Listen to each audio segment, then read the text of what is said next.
On her wedding day, Omotara's face glowed with joy. She believed she had found her soulmate in Ajayi, a fellow insurance company employee with whom she imagined building a prosperous future.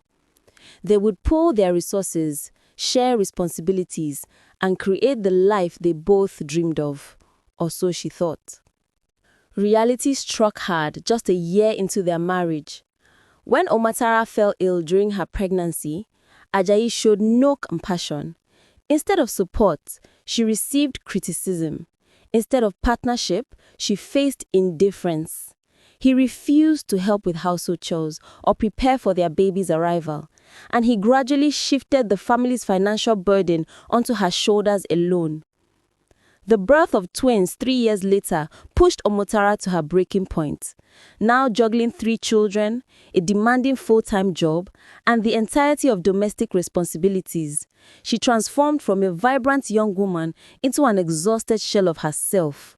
The person she had become was unrecognizable. When Omotara finally voiced her desperation, her mother-in-law dismissed her concerns entirely.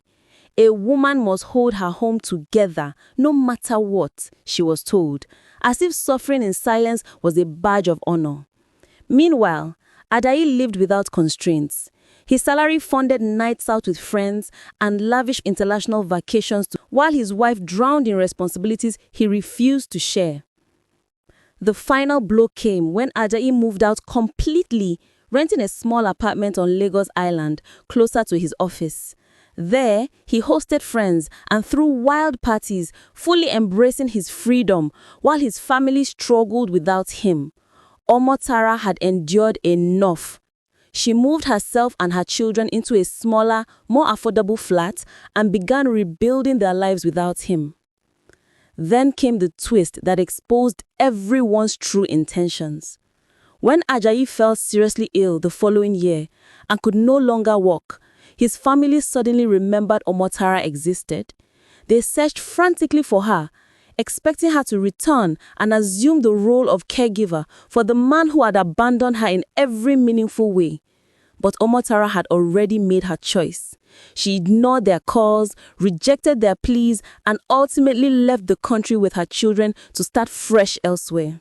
Some labeled her heartless, a terrible wife who abandoned her husband in his time of need.